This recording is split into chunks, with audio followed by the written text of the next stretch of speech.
سامعین و ناظرین، انفیکشن کنٹرول سوسائٹی آپ کی بہتر صحت کے لیے مختلف ویڈیوز کے سلسلے کو جاری کیے ہوئے آپ اس کو سن رہے ہیں، اور ہمیں یقین ہے اس پہ عمل بھی کر رہے ہوں گے، اور یہ بھی یقین ہے کہ اگر آپ اس پہ عمل کریں گے تو بہت سارے انفیکشن سے بچ سکیں گے، بہت ساری بیماریاں آپ سے دور ہو سکیں گی، اور جو ہاسپٹل کے چکر لگانے پڑتے ہیں ڈاکٹرز کے پاس وہ بھی نہیں ہوگا۔ اسباب مرض میں ہم آپ کو یہ بتا رہے تھے کہ دو کردار نہایت اہم ہیں۔ اول تو ہمارا جسم جس پر مرض حملہ آور ہوگا، دوسرے وہ کیڑے یا وہ جرم جو ہمارے جسم کو متاثر کریں گے۔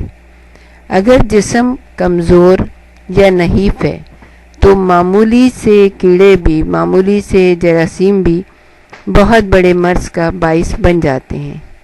اگر جسم مضبوط اور توانا ہے اور ورزش کا عادی ہے، اچھی اور مکمل غذا لیتا ہے، تو سخت جان اور خبیث قسم کے جو جراثیم ہیں وہ بھی انسان کا، ہمارا بال بیکا نہیں کر سکیں گے۔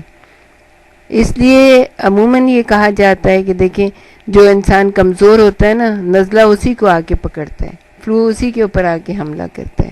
جو انسان مضبوط ہوتا ہے وہ اس کے اوپر کوئی چیز ایسی آسانی سے اس کو شکست نہیں دے سکتی۔ کمزور نحیف انسان ہوگا جس کی ڈائٹ بھی صحیح نہیں ہوگی، جو ورزش بھی نہیں کرتا ہوگا، جو اس کا ارد گرد بھی صاف نہیں ہوگا، تو آپ دیکھیں کہ ایک دو چار ہی نزلے کے جراثیم جو ہے نا اس کو چت کر دیتے ہیں، اس کو بستر پہ ڈال دیتے ہیں۔ لیکن جو مضبوط انسان ہوتا ہے، جو اپنے آپ کو فٹ رکھتا ہے، تو بڑے سے بڑا شہر میں کوئی بھی بیماری پھیلی ہوئی ہوتی ہے اس پہ کوئی خاص اثر نہیں ہوتا اس کا۔ اچھا، وجہ مرض صرف یہ جرمز وغیرہ ہی نہیں ہوتے، بلکہ ان کے علاوہ بھی متعدد وجوہات سبب مرض ہو جاتی ہیں۔ مثلاً گرم موسم میں بالعموم سخت تھپیڑوں میں اس قدر سخت لو لگ جاتی ہے، جیسے آج کل کے زمانے میں موسم بہت زیادہ گرم، ہمارے جیسے علاقوں میں، انڈیا، پاکستان وغیرہ میں تو موسم بہت زیادہ گرم ہوتا ہے۔ اس کی بھی ہم نے احتیاطی تدابیر بہت زیادہ بتائی ہوئی ہیں، آپ کو ہماری ویڈیو پہ دیکھیے گا، انفیکشن کنٹرول کی جو ویڈیوز ہیں اس کو چیک کریے گا جہاں جہاں، اور ہمیں مشورہ بھی دیجیے گا کہ ہم آپ کو کیا اور بتائیں تاکہ آپ کے جو ہے اس برے موسم سے آپ کا چھٹکارا مل سکتا ہو۔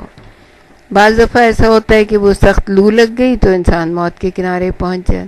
اس طرح سخت ٹھنڈ یا برفانی علاقوں میں تیز اور تند چوٹیں بھی جان کو ضیق میں ڈال دیتی ہیں۔ تمام کیمیائی اور طبقاتی موسمیات اور زہریلے مادے بھی جسم کو نقصان پہنچا سکتے ہیں۔ مثلاً جو افیم لوگ کھاتے ہیں، یا الکوہل لوگ پیتے ہیں، یا تمباکو، یا اس قسم کی چیزیں، یہ بھی زہر قاتل جسم کے لیے ہوتی ہیں۔ ان امراض کے علاوہ عمر رسیدگی کے نتیجے میں، یعنی جو لوگ سینئر ہو جاتے ہیں ان کے نتیجے میں بھی چند بیماریاں پیدا ہوتی ہیں، جو چند عناصر کے زیر اثر بڑھاپے سے پہلے بھی پیدا ہو سکتی ہیں۔ تو اگر جیسے جسم میں جو سرخ رگیں ہوتی ہیں وہ تنگ ہو جائیں تو جن اعضاء سے ان کو ہیلپ ملتی ہے ان کو ضرر اور نقصان پہنچ سکتا ہے، جس کے نتیجے میں حملہ قلب یا فالج وغیرہ ہو سکتے ہیں۔ جسم کے اندر اہم لعاب یعنی ہارمون نکل کر کیمیائی حیات میں تبدیل کر دیتے ہیں۔ ان ہارمونز کی افراط و تفریط بھی، یعنی ان کی زیادتی اور کمی بھی سبب امراض بن جاتی ہے۔ آج کل جو ہر چیز کے لیے دوا ہے، بس دواؤں کی ایک یلغار ہے، پوری ایک ٹیبل سجی بھی ہوتی ہے جس کے اوپر دوائیں ہوتی ہیں۔ ان دواؤں کے اپنے بھی ثانوی اور مضر اثرات ہوتے ہیں، جن سے امراض کی ایک نئی فصل تیار ہو جاتی ہے۔ کسی نے عجیب بہت زبردست بات کی ہے کہ دیکھو تو میں جو ہوں ان تمام ادویات کے کھانے کے باوجود زندہ ہوں، یعنی کہ اگر کسی دوا کا ایفیکٹ ہوتا ہے تو اس کا سائیڈ ایفیکٹ بھی ضرور ہوتا ہے. آپ کو چاہیے، آج کل انٹرنیٹ کا زمانہ ہے، ہر چیز کے بارے میں آپ کو نالج ہو جائے گی. ہم آپ کو مشورہ دینا چاہیں گے کہ جب بھی آپ کوئی دوا استعمال کریں، خرید کے لائیں یا نہ بھی خرید کے لائیں، آپ کو لکھی بھی ملے کہ آپ یہ دوا استعمال کریں تو آپ انٹرنیٹ پہ جائیے، اس دوا کو چیک کریے، جہاں پہ اس کے فائدے لکھے ہوں گے اس سے آگے اس کے نقصانات بھی لکھے ہوں گے. تو آپ اس کے نقصانات پہ نظر کریں. اگر نقصانات فائدے سے زیادہ ہیں تو آپ کوشش یہ کریں کہ دوا کو کچھ چینج کریں یا کچھ کم استعمال کریں، یا ڈاکٹر سے مشورہ کریں کہ اگر میں اس کے بجائے کوئی اور دوا مجھے دے دی جائے تو جس میں کم نقصانات ہوں تو یہ آپ کے لیے فائدہ مند ہو سکتا ہے. آج کل جو ہے کچھ امراض ایسے بھی ہیں کہ جن کا تعلق جو ہے وہ مزاج سے ہے، جیسے کہ الرجی وغیرہ سمجھا جاتا ہے. امراض کے یہ گروہ نہایت وسیع ہے. دراصل ان امراض کی بنیاد میں یہ نقطہ پوشیدہ ہے کہ بیمار اپنے آپ کو اپنے ماحول سے پوری طرح متوازن اور سازگار نہیں کر سکا ہے. اس غیر متوازی کیفیت کے نتیجے میں اندرونی جو چیزیں ہیں ان میں کمی بیشی ہونے لگتی ہے. اندر ہی اندر سے کوئی چیز جسم پر حملہ آور ہوتی ہے. یہ امراض اپنے مظاہر اور مناظر میں مختلف ہوتے ہیں اور ان گروہ امراض کو آٹو امیون کے امراض کہا جاتا ہے. تو اس کے لیے پھر وہی بات ہے کہ اگر آپ اپنے جسم کو صحت مند رکھنا چاہتے ہیں تو سب سے پہلے اپنی غذا پہ نظر ڈالیے. آپ کیا کھا رہے ہیں، یہ نہیں سوچیں کہ لوگ کیا کھا رہے ہیں، کیونکہ یہ سارا کا سارا معاملہ جو ہے نا آپ کا اپنا ہے.